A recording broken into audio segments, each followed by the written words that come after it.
NEET 2024 में almost 25 lakh students appear हो रहे हैं। 56,000 गवर्नमेंट सीट्स हैं और टोटल मिला के इंडिया में एमबीबीएस में 1,20,000 सीट्स हैं। ऐसी पोजीशन में अगर 10 से 11 लाख स्टूडेंट्स क्वालिफाई होते हैं तो उन स्टूडेंट्स का भविष्य क्या होगा।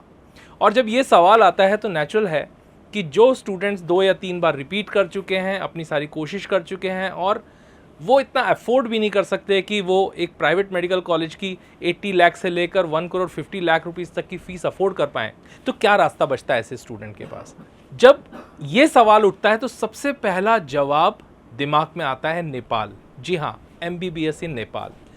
तो क्यों नेपाल एक बहुत ही रेलेवेंट आंसर है और बेस्ट चॉइस है अगर स्टूडेंट इंडिया के अलावा अब्रॉड के बारे में सोचता है।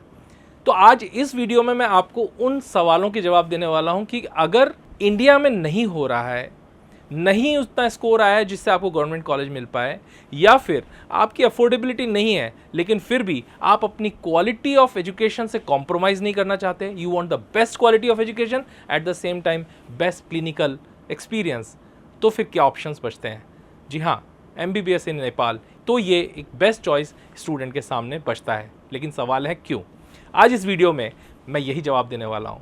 अगर आप इस चैनल पर पहली बार आए हैं तो चैनल को सब्सक्राइब करें और इस वीडियो को एंड तक ज़रूर देखें, क्योंकि आपको वो सारे कारण जानने को मिलेंगे कि क्यों नेपाल आपके लिए बेस्ट चॉइस हो सकती है एमबीबीएस अब्रॉड में। दोस्तों, सबसे इम्पॉर्टेंट चीज़, अगर एक स्टूडेंट अब्रॉड से स्टडी करके आता है तो उसको इंडिया में आकर नेक्स्ट या पहले फॉरेन मेडिकल ग्रेजुएट एग्ज़ाम देना होता था। और इसमें सबसे बड़ा चैलेंज ये होता है कि अगर हम एफएमजी देना चाहते हैं तो उसमें जो डिजीज़ेस जिस कंट्री में हम पढ़ रहे हैं उस कंट्री में होते हैं, और हमारे कंट्री में कम्युनिटी मेडिसिन में जो डिजीज़ेस के बारे में ज़्यादा चर्चा की जाती है, अगर वो डिफरेंट होती है तो काफ़ी सारी दिक्कतें आती हैं। तो पहली सबसे इम्पॉर्टेंट चीज़ जो हमें देखनी होती है वो है सिलेबस और टीचिंग मेथोडोलॉजी। नेपाल एक ऐसा कंट्री है जो ऑलमोस्ट इंडिया का ही सिलेबस फॉलो करता है और इंडिया की ही पूरी की पूरी टीचिंग मेथोडोलॉजी जो इंडिया में फॉलो होती है, ठीक वही वहाँ पर भी फॉलो होती है। और ये एक सबसे इम्पॉर्टेंट रीज़न है कि आपको ऐसा लगता ही नहीं है कि आप इंडिया से बाहर हैं और आपको बिल्कुल वही की वही एजुकेशन मिलती है जो आपको इंडिया में मिलती है। जैसे इंडिया में हर मेडिकल कॉलेज के साथ एक हॉस्पिटल, एक टीचिंग हॉस्पिटल का होना एसेंशियल है, ठीक इसी तरीके से नेपाल के सभी मेडिकल कॉलेज के साथ कम से कम एक हॉस्पिटल एसोसिएटेड होता है जो कम से कम 500 से लेकर 1000 बेड का होता है।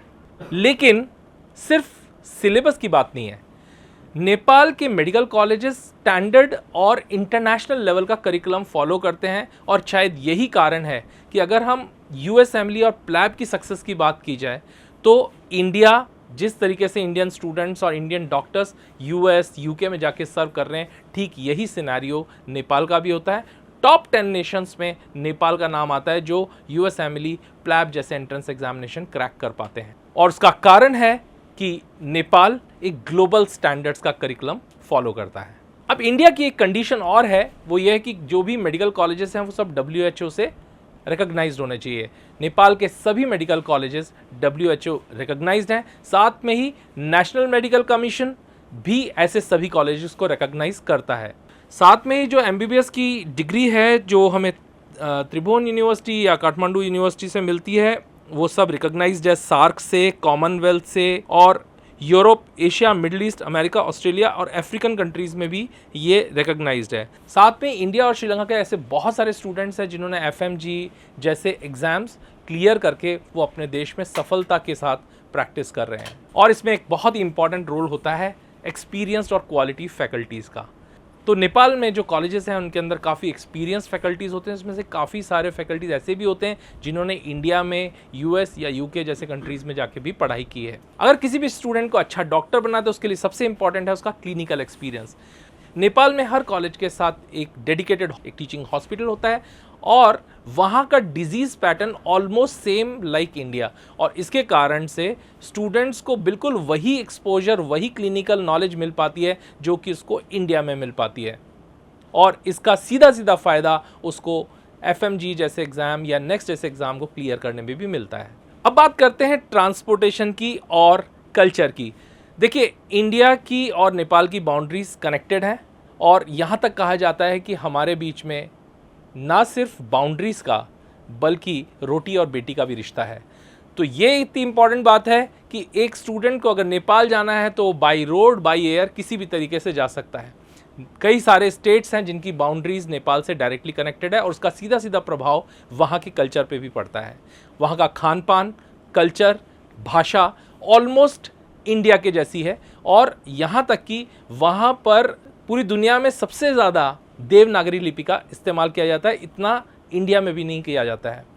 साथ में ही हमारे सारे त्यौहार जिस तरीके से हम भारत में मनाते हैं ठीक उसी तरीके से ये त्यौहार वहाँ भी मनाए जाते हैं।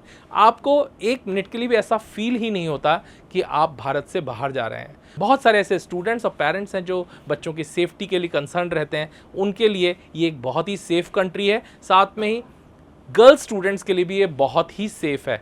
यहाँ पर 90% से ज़्यादा फीमेल्स कोई ना कोई रोज़गार या किसी ना किसी जॉब से जुड़ी हुई हैं और वो सारी चीज़ें जो आपको भारत में देखने को मिलती हैं वो सारी की सारी चीज़ें आपको नेपाल में भी देखने को लगती है। तो एक मिनट के लिए भी आपको ऐसा महसूस ही नहीं होता कि आप भारत से जाकर बाहर पढ़ रहे हैं। हिंदी कॉमन लैंग्वेज है, ज़्यादातर लोग हिंदी और इंग्लिश भाषा वहाँ की समझते हैं। साथ में ही क्लिनिकल के समय जब आपको लैंग्वेज के बैरियर्स कई कंट्रीज़ में आते हैं तो नेपाली भाषा अपने देश की कई भाषाओं से मिली जुली भाषा, गढ़वाली भाषा से मिलती जुलती भाषा है, तो आपको ऐसा महसूस ही नहीं होता कि आपको नेपाली समझने में ज़रा भी डिफ़िकल्टी आएगी। तो ये भी एक बहुत ही इम्पॉर्टेंट पॉइंट है कि आपको वहाँ के पेशेंट से, वहाँ के लोकल लोगों से मिलने के लिए, बात करने के लिए ज़रा भी चैलेंज नहीं फेस करना पड़ेगा। अब अगला सवाल आपके दिमाग में ज़रूर से ये आएगा कि क्यों मैं अपना देश छोड़ के जाऊँ जब मुझे इंडिया के प्राइवेट मेडिकल कॉलेजेस में एडमिशन मिल सकता है। चलिए थोड़ा सा ज़्यादा पैसा देके ले लिया जाएगा, लेकिन फिर मैं अपना देश छोड़ के क्यों जाऊं? इसका एक सबसे इंपॉर्टेंट क्वेश्चन है, आप खुद भी समझते हैं कि इंडिया में आपका नीट स्कोर जितना कम होगा बजट आपका उतना ही ज़्यादा बढ़ जाएगा। तो अगर आप सबसे कम बजट 80 लाख रुपए से 1 करोड़ के बजट में भी आप मेडिकल कॉलेजेस सेलेक्ट करने के लिए जाएंगे तो आपको वो कॉलेजेस मिलेंगे जो इंडिया के स्टैंडर्ड्स के हिसाब से सबसे लो स्टैंडर्ड के कॉलेजेस हैं, जहां पर या तो वो कॉलेज शहर के बहुत बाहर है, हॉस्पिटल में फैसिलिटीज़ नहीं है, फैकल्टीज़ की प्रॉब्लम है, पेशेंट फ्लो नहीं है और इसकी सीधी सीधी इफेक्ट आती है स्टूडेंट की एजुकेशन के ऊपर। ऑन द कॉन्ट्रेरी इंडिया के बजट से 30-40% कम बजट में आप उन कॉलेजेस में जाके पढ़ेंगे जो वहाँ के बेस्ट कॉलेजेस हैं, जिनके अंदर बेस्ट हॉस्पिटल्स, पेशेंट फ्लो बहुत अच्छा है, एक्सपीरियंस टीचिंग फैकल्टीज़ हैं, सभी डिपार्टमेंट्स में आपको अच्छा इंफ्रास्ट्रक्चर और फैसिलिटीज़ मिल रही है और साथ में ही वो बहुत ही इजीली अप्रोचेबल है। तो डेफिनेटली आपके लिए बहुत आसान हो जाता है वहाँ जाके पढ़ाई करना। आज सबसे बड़ी जो समस्या चल रही है और उसके साथ जो नया सवाल खड़ा होता है, क्या नेपाल एनएमसी गजट 2021 के नॉर्म्स को फॉलो करता है? जी हाँ, नेपाल सारे के सारे नॉर्म्स को फॉलो करता है। सबसे इंपॉर्टेंट बात, नेपाल में पढ़ने में आपका सबसे कम समय लगता है। बाकी किसी भी कंट्री में जाते हैं तो आपको समय ज़्यादा लगता है, कहीं पे 6 साल, कहीं 7 साल। नेपाल का करिकुलम बिल्कुल इंडियन करिकुलम के जैसा है, 4.5 ईयर्स का MBBS और 1 साल का इंटर्नशिप जैसा इंडिया में होता है। बस फ़र्क इतना ही आएगा कि एनएमसी गजट के नोटिफिकेशन के अनुसार आपको 1 साल की इंटर्नशिप इंडिया में भी आके करनी पड़ेगी। साथ में ही मैं लेटेस्ट जो नोटिफिकेशन मेडिकल एजुकेशन कमीशन ने नेपाल ने दिया है वो ये बता रहा है कि अगर आपको नेपाल में लाइसेंस चाहिए, जो कि वहाँ पर काफ़ी सारे डॉक्टर्स ऑलरेडी प्रैक्टिस कर रहे हैं इंडियन और दूसरे कंट्रीज़ के भी, उसके लिए एक साधारण सा प्रोटोकॉल फॉलो करना पड़ेगा। जब आप इंटर्नशिप में आते हैं तो आपको एक टेम्परेरी रजिस्ट्रेशन दिया जाता है, जैसा कि एनएमसी डिमांड कर रही है कि आपको उस देश में रजिस्ट्रेशन होना चाहिए। आपको टेम्परेरी रजिस्ट्रेशन दिया जाता है। इस टेम्परेरी रजिस्ट्रेशन को लेकर आप इंडिया के नेक्स्ट एग्ज़ाम में अपीयर हो सकते हैं और नेक्स्ट एग्ज़ाम में अपीयर होने के बाद अगर आप नेक्स्ट एग्ज़ाम क्लियर कर लेते हैं तो उसके बेसिस पे आप फिर से नेपाल में जाके आप लाइसेंस ले सकते हैं। तो आपके पास इंडिया में, नेपाल में दोनों जगह प्रैक्टिस करने का ऑप्शन खुल जाता है, जो इंडियन गवर्नमेंट या एनएमसी का भी कंसर्न है कि जिस देश से आप पढ़ाई कर रहे हैं कम से कम उस देश में भी आप प्रैक्टिस कर सकें, वो गवर्नमेंट अलाउ करे। इसका मतलब ये है कि वो डॉक्टर वाकई में क्वालिफाइड है और वो देश रिस्पॉन्सिबली उस स्टूडेंट को पढ़ा रहा है, ताकि अगर वो डॉक्टर उनके देश के भी किसी पेशेंट को ट्रीट करे तो उस पर उनका भरोसा हो सके। अब नेपाल पहुंचने का रास्ता कैसा है? देखिए, आप कम से कम 4 ऐसे स्टेट्स हैं जहां से बाई रोड जा सकते हैं, खुद की कार लेके जा सकते हैं। आपको किसी तरह के पासपोर्ट और वीज़ा की कोई रिक्वायरमेंट नहीं है। जी हाँ, अगर आप बाई एयर जाते हैं तो आपको वोटर आईडी कार्ड की ज़रूरत ज़रूर होगी, और अगर आप अपना पासपोर्ट बनवा लेते हैं तो इससे अच्छा कुछ भी नहीं है। लेकिन न तो आपको कोई वीज़ा का एक्सपेंस है, और मात्र 10,000 रुपये की रिटर्न एयर टिकट पे आप यहाँ से काठमांडू पहुँच जाते हैं।